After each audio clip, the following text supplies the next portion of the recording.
બેન નમસ્તે, જય શ્રી કૃષ્ણ બધાને, ઓમ શાંતિ। આપણને અહીંયા ગામ કયું છે? આપણે અહીંયા કરણપુર ગામમાં આપણને કેટલા દિવસ થયા? 2-3 દિવસથી આપણે ચાલુ સીવણ કર્યું હે ને? તો 2-3 દિવસમાં આપણને કેટલું આવડ્યું? પેલી બાયો તો મૂકી દે અહીંયા,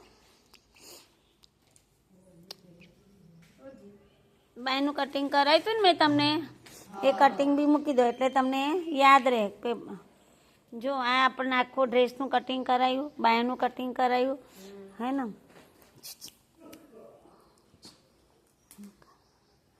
સરસ કટિંગ બધાને આવડી ગયું 2 દિવસમાં હે ને।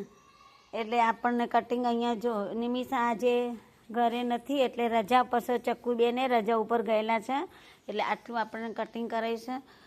કરણપુર ગામમાં 2 મહિના સીવણનું ચાલવાનું છે આપણે, 1 મહિનો ડ્રેસ અને 1 મહિનો બ્લાઉઝ, એટલે 2 મહિના પૂરું કરવાનું છે। અમારે અહીંયા 1500 ફી છે મહિનાની, એટલે એ પ્રમાણે આપણને શીખડાવવાની ગેરંટી હોય છે। આ સીવણમાં લખવાનું, દોરવાનું, ચોપડા, ડાયાગ્રામમાં, ફરમાં કશું નથી, ડાયરેક્ટ બોડી માપથી આપણે અહીંયા સીવણ શીખવાનું છે, બરાબર ને? એટલે તમારે 3-4 દિવસમાં કેટલું આટલું આવડી ગયું છે। હવે કાલે આપણે નેક્સ્ટ વિડીયો મૂકશું, કેમ કે એમાં આજે હંચા લાયા નથી હજી, બરાબર? અંબાવાળા મારે સીવણમાં હંચા પડ્યા છે, ત્યાંથી અહીંયા લાવવાના છે, એટલે આપણે ચાલુ કરી દઈશું સીવવાનું। ઓકે બહેનો, બાય। વિડીયો સારો લાગ્યો હોય તો લાઈક કરજો, સબસ્ક્રાઈબ કરજો અને શેર કરજો। પ્રાર્થના બેન સીવણ ક્લાસીસ, ઓકે।